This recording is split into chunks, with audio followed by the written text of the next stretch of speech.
This week, we're continuing our topic of rebuilding trust after a betrayal of any kind in your marriage. And so this week, we want to talk specifically about how long does it actually take to rebuild trust? And then also, what are some signs from your spouse and within yourself that start pointing to, yeah, we might be on the right track to starting to rebuild that trust in our relationship. So stay tuned. Hey, I'm Rusty. And I'm Heather. And we're the Bryants, and this is the Redeemed Marriage Podcast. We are here to encourage healthy marriages, strengthen wounded marriages, and begin the process of restoration to broken marriages. We aren't licensed counselors, but we are a redeemed couple that loves the Lord and wants to help you journey through this messy, challenging, and fun part of life called marriage.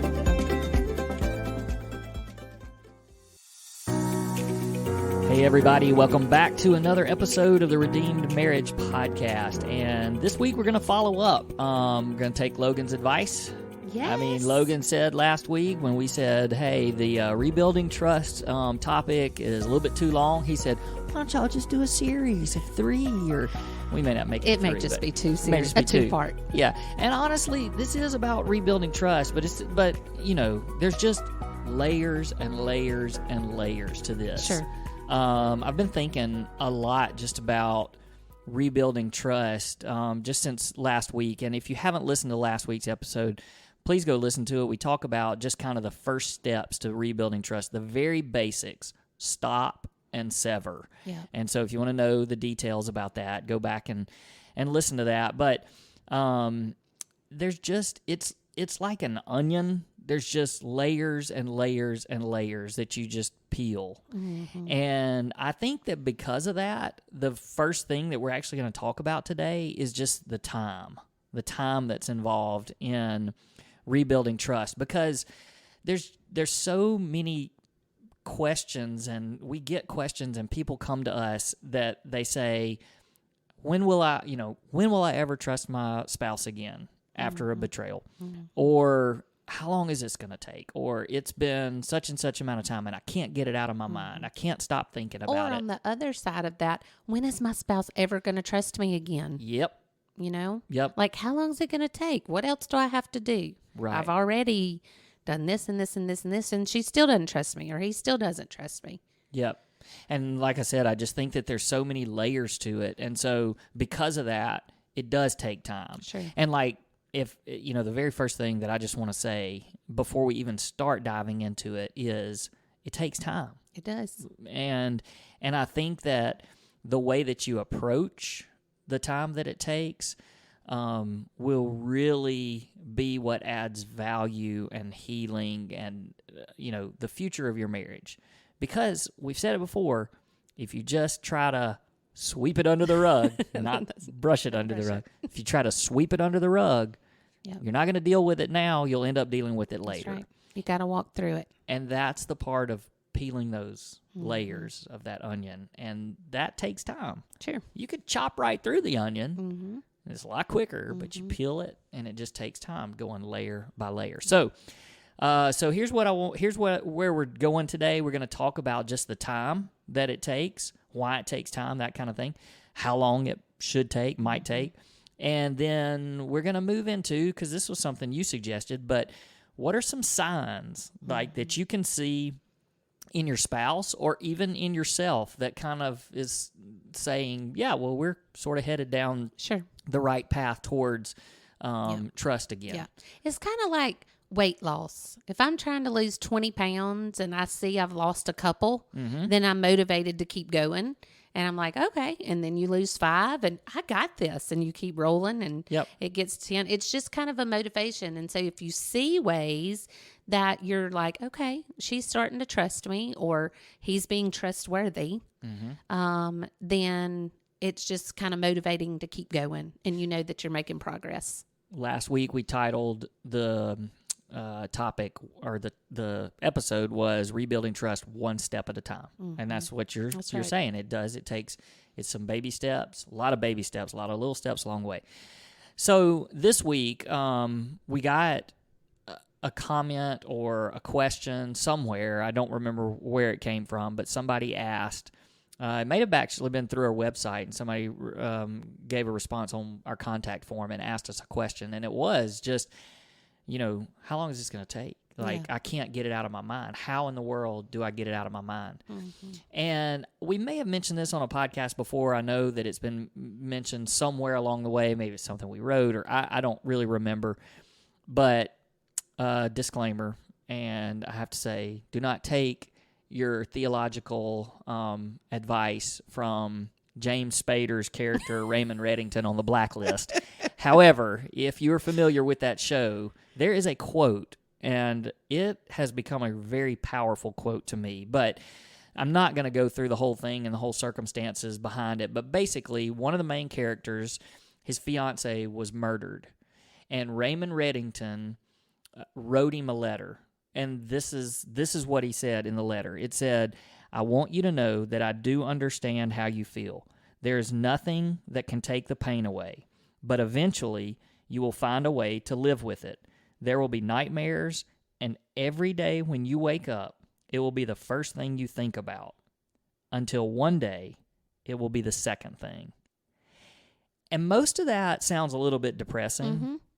but then when you, again, peel that layer a little bit, man, I mean, how true that was, especially in our case. Yeah. So the betrayal that we faced, again, we've talked about this last week. The betrayal could be anything. It doesn't have to be something as major as an affair, like what we went through. But it could be addiction, could be pornography, it could be substance abuse, it could be just lying, financial, anything. But the betrayal, it's one of those things that, those first few days and weeks, you're literally thinking about it every 5 minutes, every 10 minutes, every 30 minutes, every hour. Certainly the first thing that you think about. And then one day, it literally becomes the second thing. And that's the time of it. And so as I start thinking... And then it can go past the second thing. Oh. I mean, that's my most frustrating part about that quote. I'm like, well, and then it becomes the third. And then... Yes. I think that's implied. Is it? It is. Is it? Okay. It is. I think the whole thing, I mean, that was the implication of the whole letter, is that it's the first thing that you think about until one day. It's the second thing. Yeah. Because what they're saying is, you're going to wake up and go one day and go, and that's what somebody specifically about the affair said to me was, you're going to think about it all the time. And then all of a sudden, one day you're going to go, I hadn't really thought about that in a few days. And that's where the whole time comes in. And so maybe we could rewrite that episode and say, it's the first thing you think about, and then one day you wake up and it's not. Yep. It doesn't necessarily have to be the second thing. Hey, it's drama. Sorry. It's dramatic. But I actually love it. I think it's very accurate. And I will say this, there came a day after many, many years that the actual anniversary of your confession came and went, and I thought 2 or 3 days later, oh my gosh, I didn't even think about it on that day. So we're telling you it takes time. So I'm feeling led to say something. Go. Is that okay? No. So I feel like this is what I know to be true. I know to be true that we focus a lot, with very good reason, on what the person hurt feels like that whole thing. And that is so needed and 100% accurate. But I also need to put a voice to the people who have done the hurting.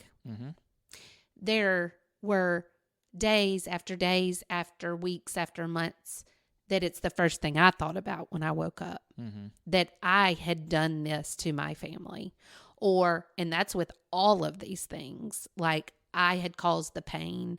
I had the substance abuse that people go through, that you put your family through that they had to watch you walk through that journey. So there's a big part of that guilt and shame that you think about every morning when you wake up until one morning you don't. Right. And so, like, because I know both parties are listening to us. Yep. You know, we may have a listener that the person who did the sin isn't even listening to this.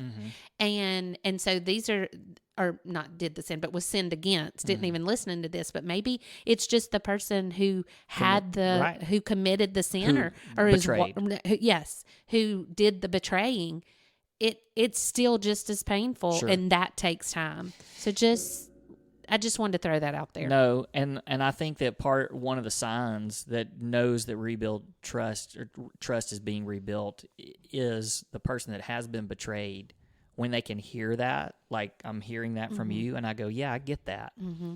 But instead of saying, I don't care. Yeah, well, you shouldn't have done it. Exactly. Because that's, I mean, that's real and that's genuine for a time. Sure. And honestly, you know, as much as you don't want to say that's okay to peel that layer back. That's right.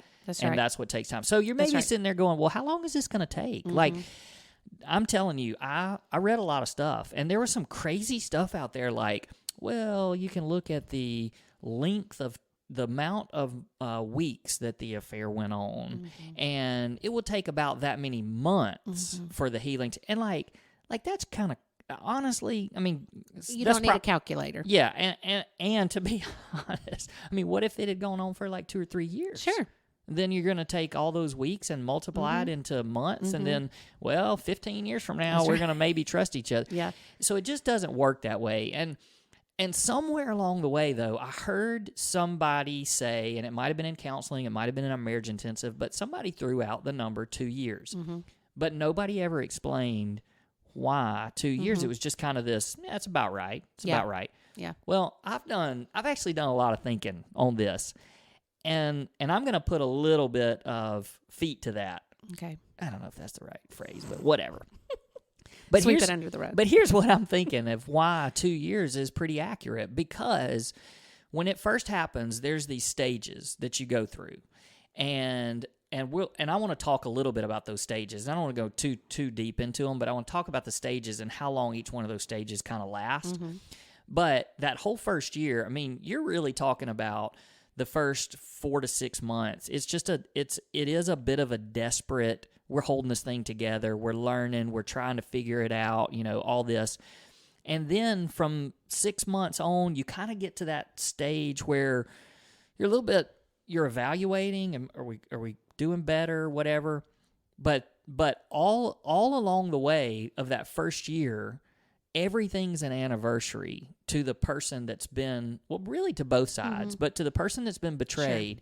It's, you know, as you're getting closer to that confession date of when everything's ended and stopped, you're still thinking, you know, if it happened 3 months before that confession day, well, when 3 months rolls around, that's all you're thinking about. What, you know, where was this where were, you know, it's just, you're constantly, for that first year, you're just replaying things in your mind, and it's painful. And then once you hit the 1 year, then it becomes almost a second full year of anniversaries. Like, well, here's the anniversary of the confession. 1 week after that, you know, we weren't living in the same house or whatever. We had to, you know, there's just all this for that second year. And then you finally get to the end of that second year, and it's kind of like, well, what's there left to rehash? You know, I mean, I don't mean that flippantly. Sure. But it's like there's a real reason, I think, because it's a 2-year cycle of anniversaries that keep triggering things. And that's so true, because I know that to be true with loss. Like, and that's what this is. I mean, it's a loss of a dream. Grief. Absolutely. It's a loss. And like, you know, thinking about to when we lost our first baby, like, for cycles of, it was a week, it was a month, it was a year, and then it was 2 years. And as you go, as those years pass, it gets easier and easier and easier. Because those anniversaries really aren't there anymore. They're not, I mean, right. Yeah. they're Like there, I'm but not sure I could even remember the date, you know, because that was 22 years ago that happened. So, and when you were saying that, that's true for so many other things too. But yes, with loss, it's grief. So if we're looking at a 2 year, I mean, let's just go off of a 2 year cycle and just say, and you know, because people may think, whoa, that's a long time. But if you kind of break it down and you look at like all right, the first 2 to 3 months, I mean, you really are just trying to hold life together. The person that's been betrayed is really working through grief. I mean, all the stages of grief, which we've talked about, just like you've lost a loved one. If you've lost something, you go through those stages of grief over and over and over. And you're also trying to figure out, can I forgive? Like, and I think that goes on in those first 2 to 3 months. It's not, I mean, it's rarely is it this immediate, oh yeah, I forgive you. You know, you did me wrong, I forgive you. You have to process it and work through it. And so that typically happens in those first 2 to 3 months. And then you start moving into months 3, 4, 5, you know, beyond that a little bit. And you start having to get to a point where you're not constantly asking questions. And I've heard some counselors actually say, you know, maybe you put a time frame on that of like 3 to 4 months or 5 months. Right. There's nothing scientific about these numbers. It's just this is kind of how we went through things. But there were times when you knew that if I asked you a question about what happened, you would answer it. But some counselors say, you know, pick an end point where you're basically like, okay, for these first 3 or 4 months, it's fair game. But once we hit this time, you don't hang. You move on. You don't, as far as the questions go, you don't hang that over. You know, you don't just start. Hey, okay, another question. I mean, and as you mature, like 10 years later, if I had needed to ask you something about it, we could maturely talk about it. Yes. But I do think that that's a big part of it is just getting to a point where you stop asking questions all the time. And then I feel like at about 6 months or so, from 6 months to a year, you're really just evaluating your progress. Right. Like, okay, do we trust each other? And that's where some of these signs are going to come in that we're going to talk about. Are we starting to trust each other? Are we healing? Are we getting healthy? And then your 1 year hits, and all of a sudden you got all these triggers hitting again. And your triggers are those anniversary dates and things that just over and over. And really for about that next year, you're in that stage where you and I'm speaking for myself, like I was the one betrayed. And so I'm learning to internally process those triggers instead of throwing them on you every time. Right. Because when it first happens, if I'm getting triggered by it, we're going to have questions and we're going to talk about it. Right. But then you get to this point, you know, after that year or so where when those triggers happen, then it becomes, am I mature enough now? Have I moved beyond where I can internalize this and deal with it without having to drag you into it and drag you down? And I think in the same way, you're doing the same thing at that stage.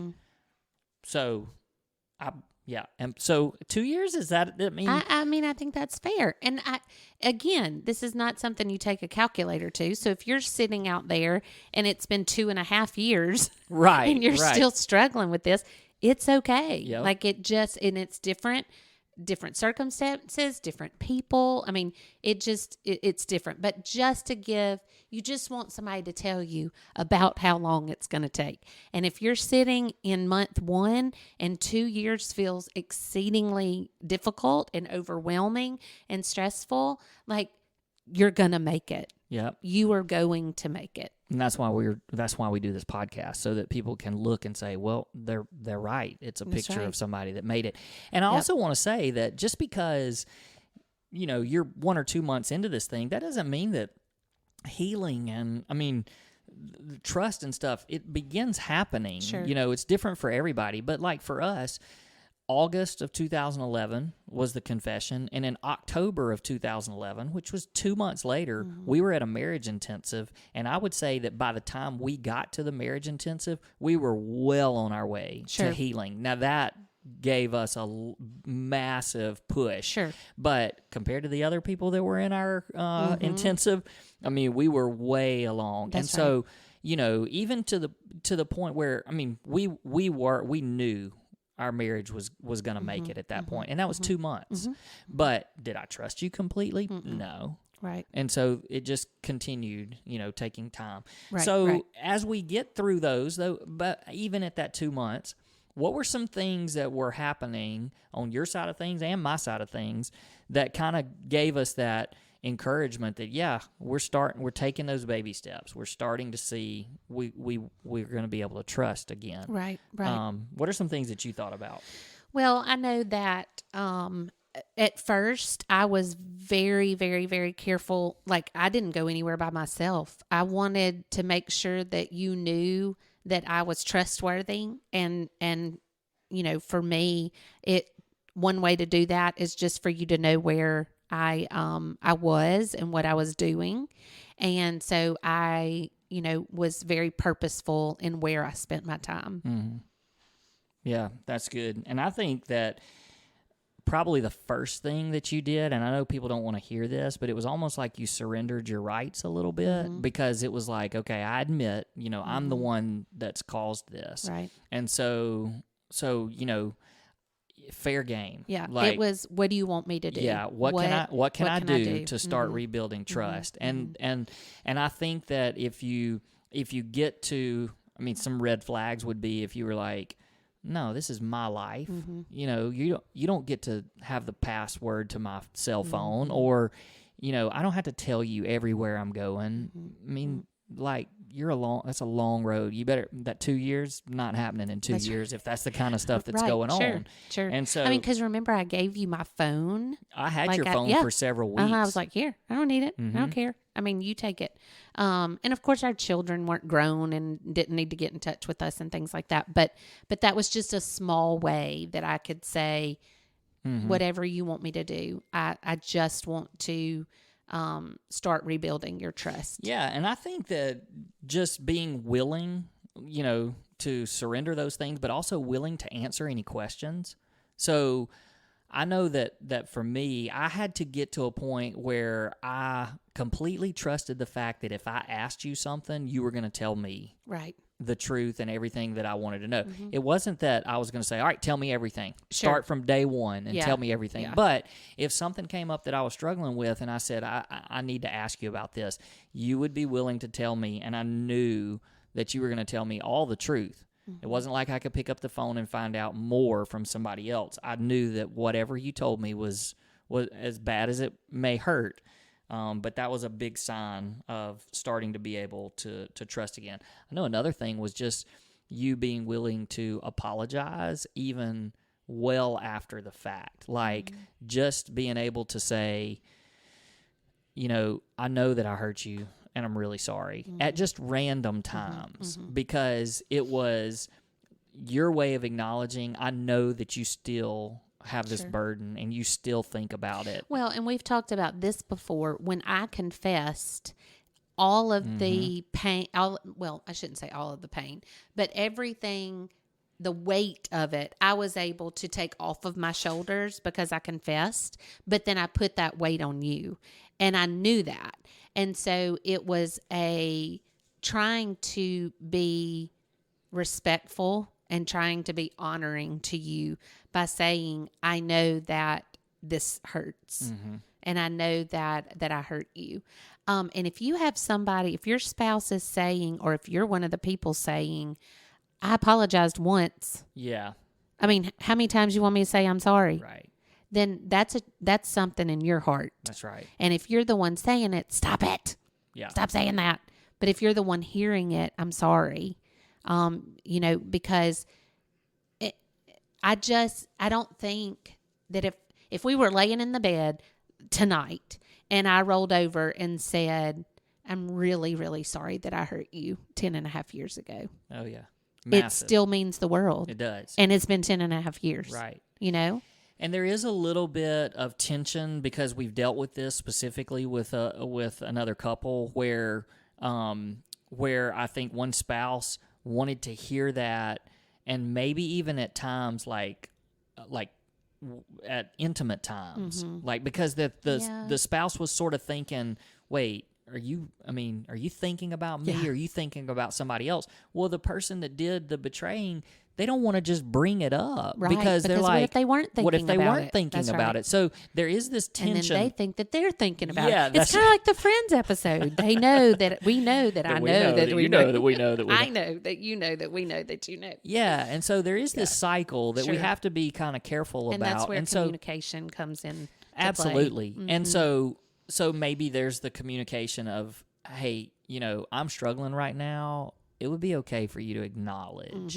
But on the flip side of that, where I'm saying to be open and willing to say that I'm sorry is just at random times, not at crucial moments. Yeah, You know, yeah. just like but what you said. Yeah. We're just laying there reading in the bed, and you just happen to say, "I'm really sorry." Like that just acknowledges that just validates, and it says to me, "Hey, I know it still hurts." It's kind of sometimes. like those people. I know you've heard of people that say, I said I love you on my wedding day." That's How many right. more times I gotta say it? Like Yeah. that just doesn't work Right. in a healthy relationship, and neither does saying I'm sorry one time. Yep. So let me make a little list real quick. Okay, I'm so ready. this is the betrayer. So these are signs of trust. If I'm looking at the betrayer, if I'm looking at you and you're doing these things, then I've got a pretty good indication that there's some steps being made. So we mentioned betrayer surrenders their rights, and that doesn't mean that Forever. you're not. Yeah, and it doesn't mean that you're not your own person Sure. anymore. It's just, hey, I recognize what I did. Here, I'm gonna make sure that you're comfortable. So that's one thing. Being willing to answer any questions. Sure. Also patient. Like how long are we gonna deal with this? Like this is You can't it's say been that. 3 months. It's been 5 months. Right. It's been a year. No, like being patient and understanding the layers that have to go through it.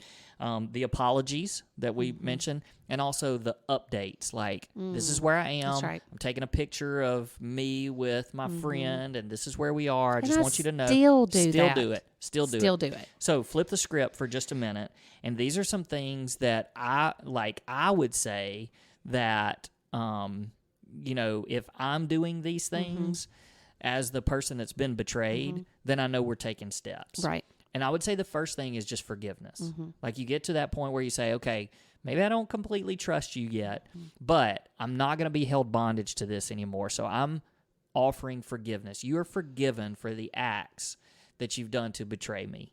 And when that happens, that's the starting point, and that's where you know, okay, we can start making some progress. I think not holding it over the betrayed person is a big one. That's huge. I mean, that's huge. When you get to the point where everything, even inside your head, is not, oh, you ain't got no right to say this to me because you know what you did to me. And if you can start getting to the point where you're not holding it over their head all the time. Also, when you get to the point where you're just not having to ask questions all the time, there's a period where you're going to want to know some things, and that's perfectly normal. But you got to get past every time a trigger happens. You got to ask questions about that particular thing, that particular place, that particular time, what was going on, who, all of that. If you can start getting past that, you know that trust is the steps to trust are happening. Also, just believing the fact, if you can get to a point where you're believing, if I ask you a question, I'm going to get the truth. And like, you're comfortable with that. You know, you're not hiding something. You know that some trust is happening. Kind of already mentioned this, but just being able to internally deal with triggers. And what I really mean by that is when a trigger happens, I don't have to tell you every time that a trigger's happened. Like I'm dealing with it. And that takes a lot of maturity. Oh, I absolutely. mean, takes a ton of maturity. And that's something that you did exceedingly well. You didn't, throw things on me every time. I could look at your face and know that you were dealing with something. Your whole demeanor, like, you've mentioned the color truck. Like we would pass some kind of truck and I could literally feel your demeanor change. And you could have, with everything, and you go, you did this to me. You're responsible, but you didn't. And that's when I would take my cue and give you a minute. At first I was like, do you want to talk about it? And you were like, no, I don't. Okay. So then I would give you a minute, and then I would just say, I'm sorry. I know that that's painful, and I'm sorry. And so, I mean, that's you being mature, but then it's also me being patient. And I know you've talked about those two things, but it does. I mean, a lot of this takes a lot of, let me get my eyes off of myself. And my hurt and my pain and and then shifting it to my guilt and my shame and putting my eyes on the other person and what can I do for them in this moment. Yeah. No, that's really good. I would say the last thing, this is kind of neat, I guess, But if you get to the point where you're reciprocating the updates, like, because for me, there was this feeling, at least for a while, where I don't have to tell you where I haven't done anything. That's right. I don't have to tell you where I am, where I'm going, or who I'm with, because I haven't done anything. But when you start seeing it as this is a mutual thing now, we need to respect each other and show that we're trusting each other. And if I let you know what I'm doing, where I'm going, then that's just a sign that there's healing, maturity. There's, we're not going down this road again, either one of us. Sure. And so we're going to both put some boundaries in place. And if that means I need to take a picture and show you where I am, or just send you an update of, hey, I'm going here and then I'm doing this, that's just when you're reciprocating that, I think it shows that there's a lot going on. And I love that. Like, I really love that. And that doesn't just have to be with pictures.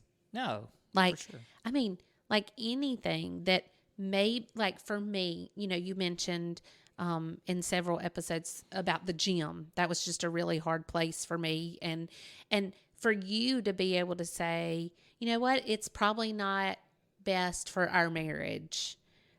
For that to be part of, and I probably shouldn't use the gym because there's some people freaking out right now because I know the gym's but I'm just talking about in general, are there boundaries that you should put down because of what we went through that I should put down in my life that is just as good for you to have as a boundary in your life? Does that make sense? Exactly. I probably shouldn't have used the gym because that was just kind of personal to us, but it could resonate with some people out there. But just, shows that you watch or books that you read or just relationships that you have. That's a big one. Yep. Like if because of what I did, then I do not need to have guy relationships outside of friend that we do That's together. Right.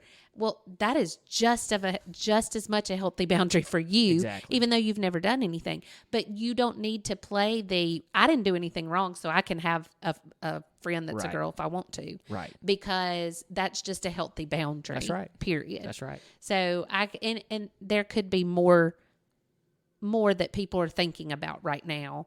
And if you're like, I wonder if that applies. Yeah. Yeah. It does. Take the safe route. Yeah, Yep. That's right.